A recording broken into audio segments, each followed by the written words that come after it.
오늘 말씀은 사도 바울이 2차 전도 여정 중에서 이제 소아시아를 지나 바다 건너 그리스, 마게도니아, 그리스 지역에 들어가서 여정을 계속 해나가던 중에 바로 그리스의 가장 수도이자 중심이 되었던 모든 당시도 그렇고 지금도 그런 그 유명한 아테네에서의 입성 그리고 그곳에서의 사역의 시작을 오늘 우리가 전반부를 함께 보았습니다.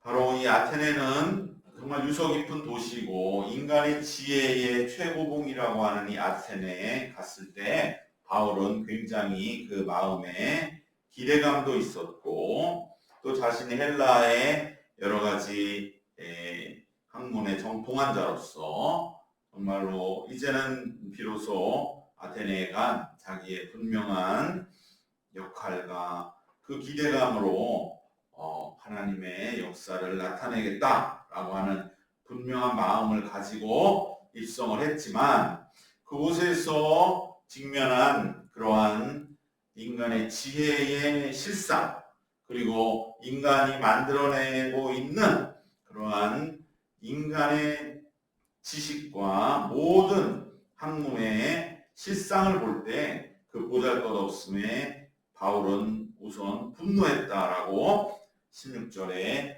기록을 하고 있습니다. 16절의 말씀에 보면 바울이 아덴에서 그들을 기다리다가 그 성에 우상이 가득한 것을 보고 마음에 격분하여 이렇게 말씀합니다.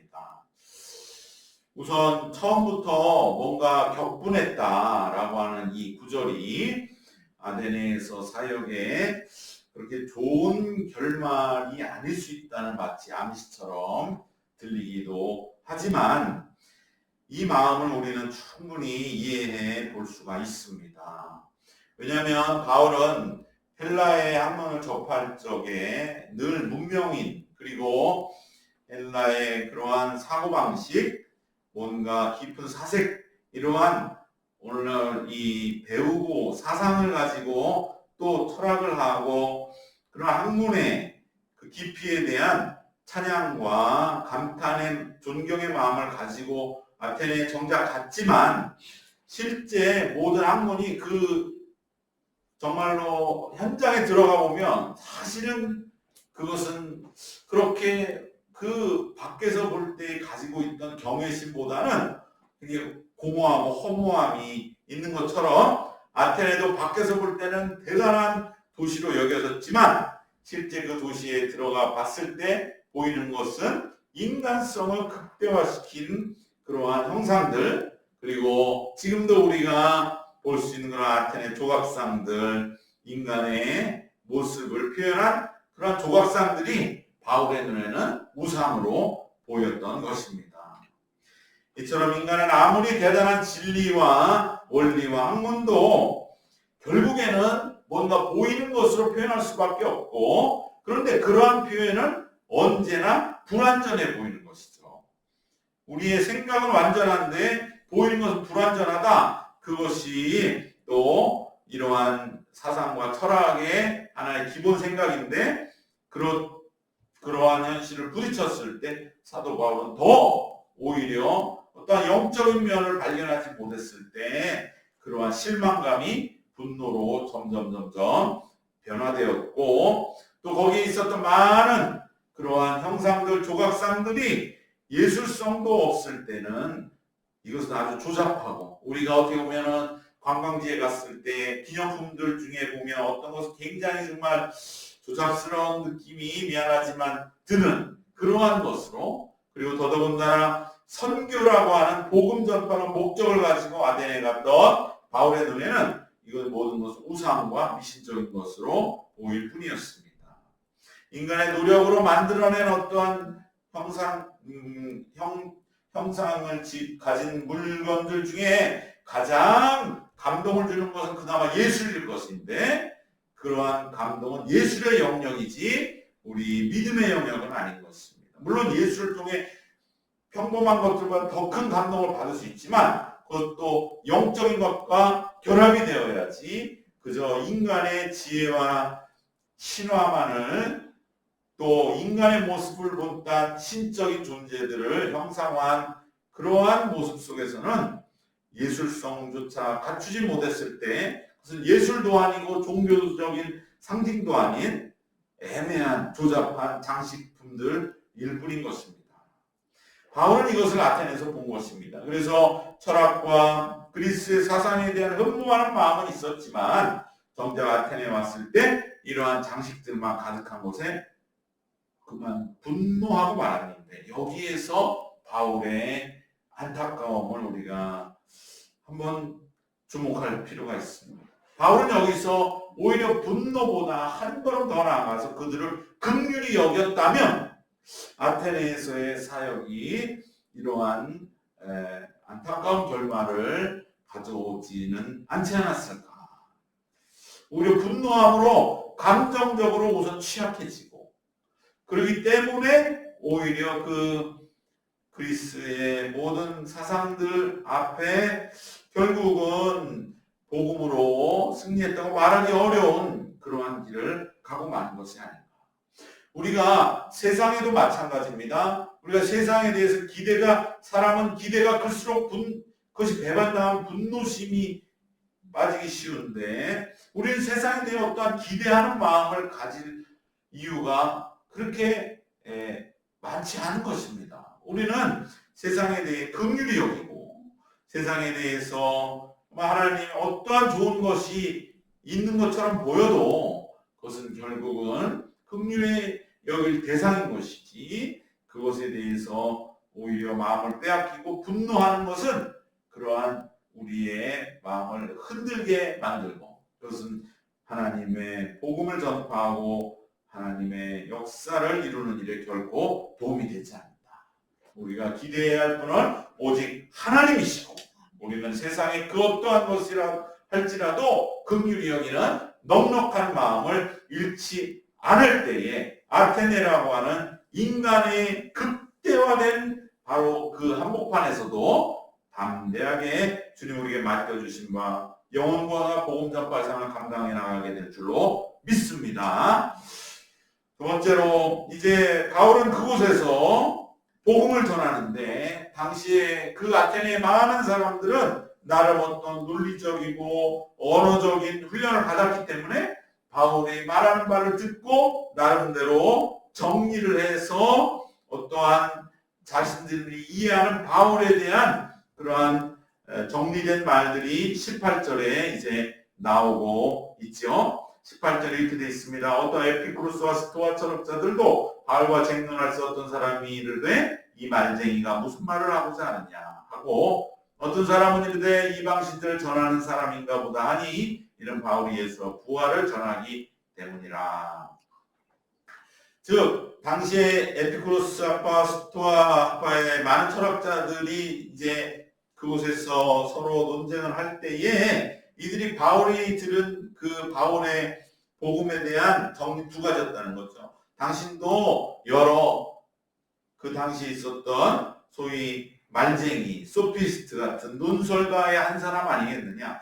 당시 가진 어떠한 말하고 싶은 요즘으로 말하면 또한 그러한 썰을 푸는 조금 뭔가 하찮게 말해서 그렇게 여기는 사람 또 어떤 사람들은 이 사람은 이방신을 전하는 사람 이 두 가지의 반응들이 나왔다는 것이죠.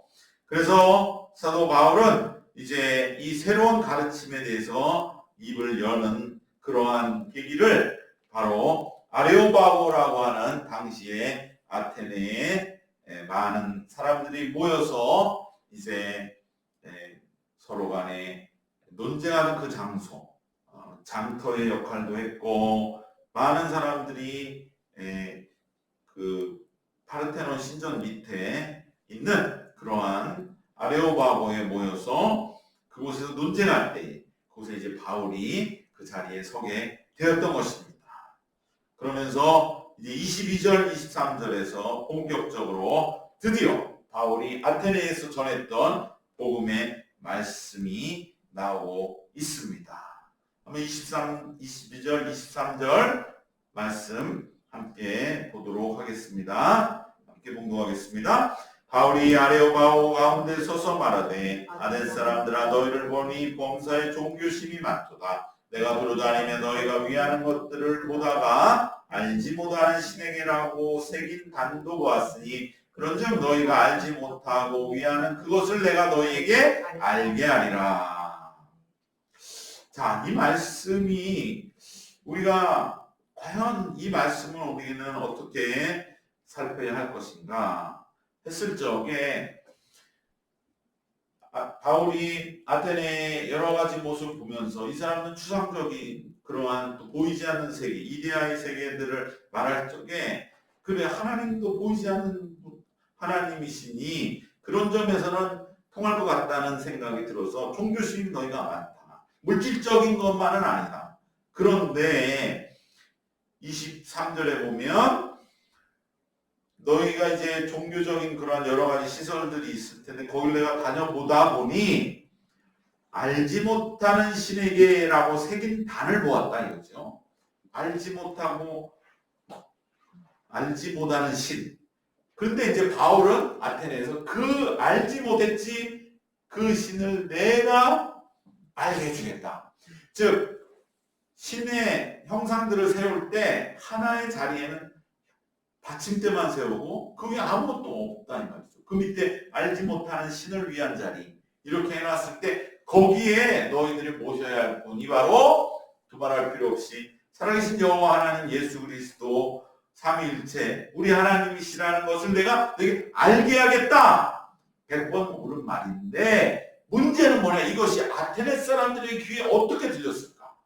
우리가 이것을 복음을 전할 때 가장 조심해야 돼요.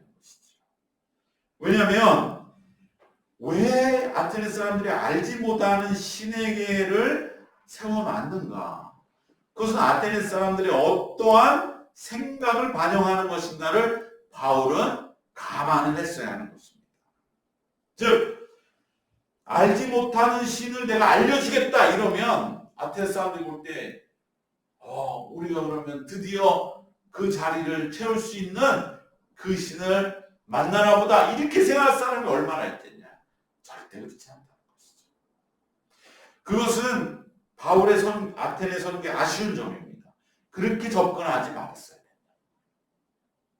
누구나 마찬가지로 내가 너의 부족한 면이 이거지. 이것을 내가 채울 수 있는 방법 알려줄게. 할수록 그 사람은 더 숨기게 된다. 오늘 우리 시대에 이 말씀은 분명하게 우리가 복음을 전할 적에 유의해야 할 점을 분명하게 깊이 있게 가르쳐주고 있습니다. 알지 못하는 신에게를 되어 있는 그것을 언급하면서 알지 못하는 신을 알게 해주겠다고 하지 말고 바울은 이렇게 말했어야 됩니다. 다 알지 못하는 신에게로 바꾸면 안 될까요? 왜냐하면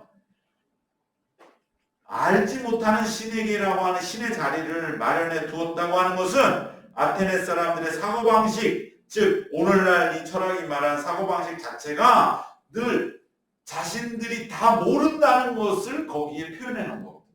미지의 영역에 대하여는 우리는 열려있다.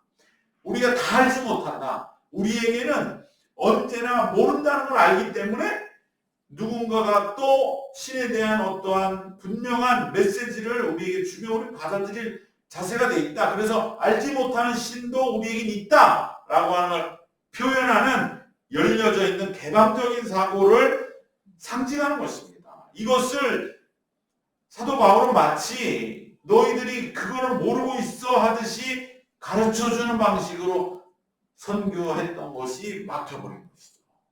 오히려 그걸 이해하면서 그래 그것은 옳은 말이다. 인간의 지혜의 한계를 인정하고 새로운 진리가 밝혀질 때까지 기꺼이 그 진리를 수용하겠다는 열린 태도, 그것을 아테네 사람들은 인간의 지혜의 가장 중요한 면이라고 보고 있다고 하는 이 마음을 사도 바울은 존중해 주면서 그러나 알지 못한 신에게로 막연히 두시지 마시고 다 할 수는 없지만 내가 알지 못하는 신, 그 신을 내가 만났던 내가 그 알지 못하는 신에 대해서 만났던 그러한 나의 고백을 들어달라고, 그렇게 해서 알지 못하는 것을 조금 더 한 발자국 나아갈 수 있는 그 길이 내 가지고 있는 메시지요, 내가 여러분에게 와서 전하고 싶은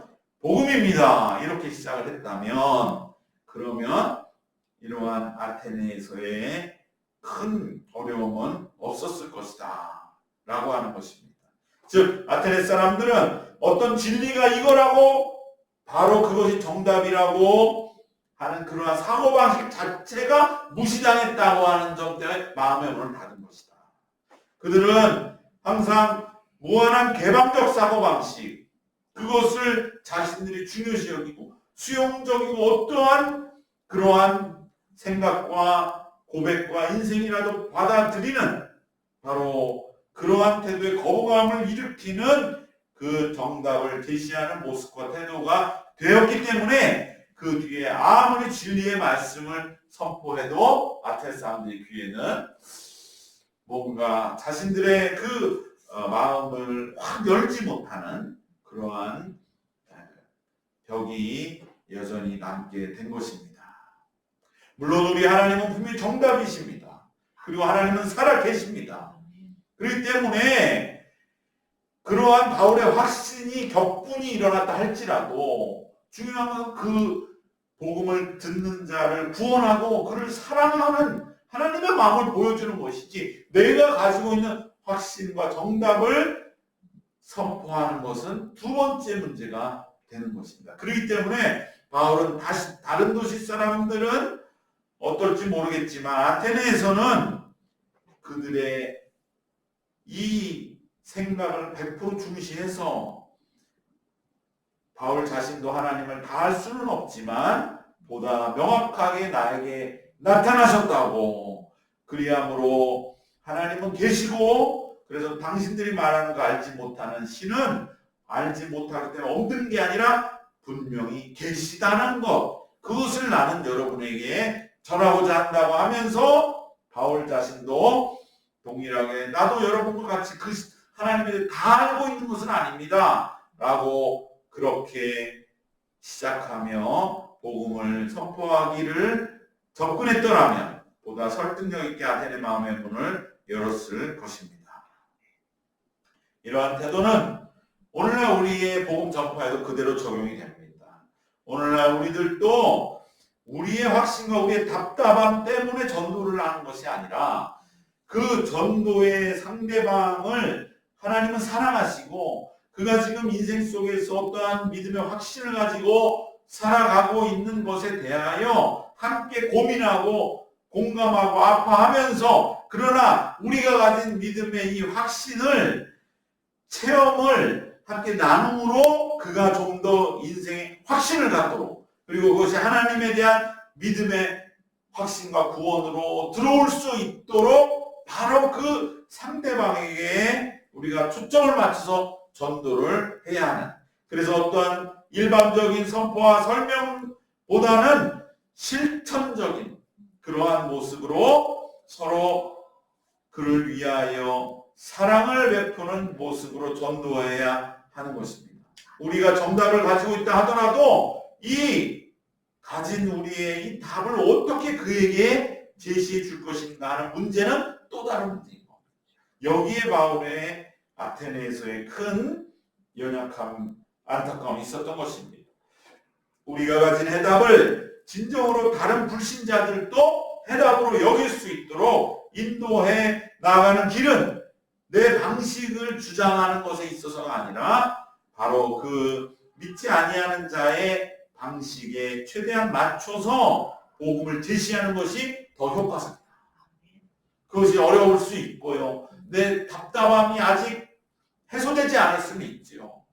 그러나 그것이 아테네 실패를 반복하지 않는 우리의 복음 전파의 길인 줄 믿습니다. 물론 우리가 철저하게 그렇다고 해서 상대방에게 다 맞춰야 되느냐? 그건 아닙니다. 그러나 최소한 바로 전도하고자 하는 대상자가 사랑받고 있다는 것을 느끼는 방식으로는 제시해야 된다.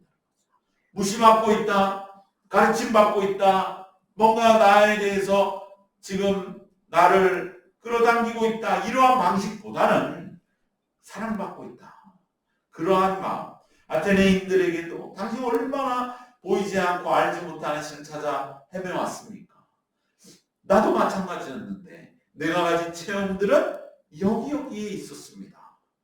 그렇게 함께 고민하고 함께 마음으로, 그래서 여기까지 내가 왔노라, 하나님의 사랑을 전하러 왔다는 그러한 길이었다고 한다면 아테네는 다른 선교의 국면이 열렸을 줄 믿습니다. 물론 우리가 상대방을 존중하는 것과는 별도로 때로는 우리만의 방식이 있죠. 바로 예수님도 제자들도 말씀했던 와보라. 실제 삶에 대하여 우리가 초청하고 그들에게 함께 새로운 부활의 삶을 표현할 때는 또 우리가 우리의 방식대로 분명하게 복음을 선포해야 할 때도 있습니다. 상대방을, 그렇기 때문에 여기에 두 가지를 생각해야 됩니다. 상대방을 확실하게 존중해서 내가 다 내려놓고 그 사람과 한마음이 되는 상대방을 존중하는 그러한 길로 전도하든지, 아니면 우리가 사랑의 마음으로 와 보시죠. 우리가 함께 살아봅시다. 지금 당장은 알 수 없지만 하나님이 반드시 영혼을 만져주실 때가 있을 겁니다. 라는 우리 방식으로 가든지, 확고하게 둘 중에 하나야 하는 것이 옳은 것이지, 상대방을 안다고 이해한다고 한다고 하는 것 같이 하면서 제대로 하지 못하고 오히려 방금 바울과 같이 그걸 내가 알게 하리라, 그들을 이렇게 뭔가 때로 좀 몰랐냐 하는 식으로 또 이렇게 논쟁에 휘말리는 그러한 애매한, 맞추되 제대로 맞추지 못할 때, 상대방에게 맞춰주되 제대로 맞춰주지 못할 때 그러한 부작용이 일어날 수 있음을 보게 되는 것입니다. 물론 이러한 것을 세세하게 디테일하게 그 사람의 반응을 보고 그 사람의 마음을 읽고 거기에 맞는 공감과 진정한 마음을 나누는 것은 또 훈련이 필요하겠죠. 그래서 내가 난 그렇게까지 어렵고 디테일하게 세심하게 전도하는 거 너무 힘듭니다 한다면, 그러면 괜찮습니다. 단지 그때는 내가 알게 해줄게, 이러한 방식보다는 내가 사랑하는 진실한 마음, 그리고 너를 존중하는 진실한 마음이 전달되기를 기도하면서 복음을 전하면 됩니다. 바울은 사실은 다른 성읍에서는 다 그렇게 했는데 아테네에 와서만큼 알게 해주겠다. 니네가 세상에서 제일 잘하는 사람들이라고 하니 내가 알지 못하는 신에게 겸손까지 하니 내가 그럼 알게 해주겠다. 준비된 줄 알고 그렇게 얘기했다가 오히려 그들의 마음에 벽이 생기고 만 것이죠. 그러니까 우리가 전도할 때는 철저히 그들의 편에 서든지, 아니면 철저하게 주님 주신 사랑으로 무장해서 와 보십시오. 이것은 내가 당신을 존중하는 것입니다. 이러한 진실됨으로 복음을 전하면 될 줄 믿습니다. 그러기 위해 우리는 더욱 그리스도의 사랑에 매 순간 충만하게 사로잡혀 살아가는 믿음의 사람이 되었어. 날마다 주님의 사랑 안에서 내가 살기를 원합니다. 라고 그렇게 훈련되어 가는 그 길 속에서 우리 어느덧 복음의 전도자 쓰임받게 될 줄 믿습니다. 오늘 말씀, 이 아테네에서의 바울의 그러한 선교의 아쉬움을 우리는 보면서 우리는 그러면 실천으로 복음을 전합니다. 영적인 삶을 우리가 실천해 나감으로 그들이 느낄 수 있도록 어떠한 것을 통해서 느끼게 됩니까? 기도를 함으로 인해 우러나오는 그러한 우리의 영적인 힘과 그로 인한 세상이 보는 어떠한 절제된 모습과 언행심사, 이런 것들이 세상 속에서의 바로 영적인 면으로 다가가게 될 줄 믿습니다. 그리고 우리가 부활의 삶을 새로운 삶으로 고백하며 그것을 우리들이 표현하고 나타내는 그러한 새로운 소망으로 충만한 삶, 그 실천으로 우리 복음을 전해야 할 줄 믿습니다. 또한 사랑의 수고로 그들의 관심을 보이는 것이죠. 바로 이 철학하고 아테네의 사람들 가장 약한 게 뭐냐? 사고하고 뭔가 생각하고 논쟁하다 보면 실천을 못해요. 실천에 너무나 약한 거죠. 그럴 때 과감하게 사랑을 실천하는 것. 작은 사랑의 실천 하나가 오히려 그들의 마음에 영혼의 파장을 일으키고 그 견고한 논리를 무너뜨리고 눈 녹듯이 하는 그러한 분명한 전도의 방법이 될 줄 믿습니다. 그리고 우리는 마지막으로 이러한 하나님 주신 영의 능력으로 우리에게 닥친 모든 어려움들과 고난을 극복해 나가는 그 모습이 가장 신앙적으로 큰 그러한 메시지를 주고 바로 그 모습으로 사도 바울은 이제까지 전도의 여정을 거듭해 왔었는데 안타깝게도 아테네에서는 어떠한 그런 보이는 핍박은 없었던 그 모습이 우리가 오늘 걸어가야 할 믿음의 길을 제시해 주면서 또 한 영혼을 구원하기 위해서 다시 한번 우리의 마음에 절대 격분하지 말고 우리들이 진정으로 상대방을 끝까지 이해하는 길을 가며 복음을 전하고 때로는 사랑과 존중의 마음으로 그들을 복음에 초청해 우리에게 함께 신앙의 길을 걷도록 하는 그 길을 걸어가는 애매한 바울의 길 그러한 모습은 우리가 반면교사로 삼아서 참된 복음의 전도자로 새롭게 삶의 길을 이어나가는 우리의 남생 되시기를 주님의 이름으로 축원합니다. 기도하겠습니다. 은혜와 사랑이 충만하신 우리 하나님, 사도 바울이 아테네에서의 그 마음에 벅찬 모든 그러한 마음들이 정말 감정에 휘말리는 그러한 곤두박질 속에서 스스로의 이 길을 잃어버리고 안타까운 모습이 된 것을 보면서 그들도 오늘날 복음을 전파하고 믿는 이들을 함께 주님께로 인도함에 있어서 이러한 바울의 모습을 우리가 거울 삼아서 우리들은 진정으로 이웃을 끝까지 이해하고 사랑하고 그들에게 진정으로 존중하고 사랑하는 그러한 마음으로 소통하고 또 복음을 때로 담대히 선포하는 그리하여 영혼을 구원하는 참 전도자로 굳건히 서서 하나님의 뜻을 이루어가도록 주님 늘 지키시고 인도하여 주시옵소서. 하나님께서 늘 붙드시고 이끄십니다옵고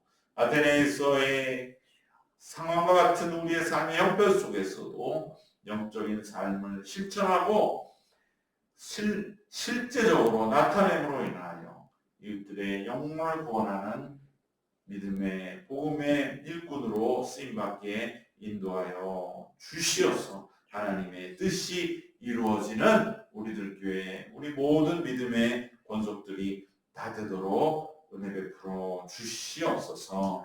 감사드리오며 우리 주 예수 그리스도의 이름으로 기도드리옵나이다. 아멘.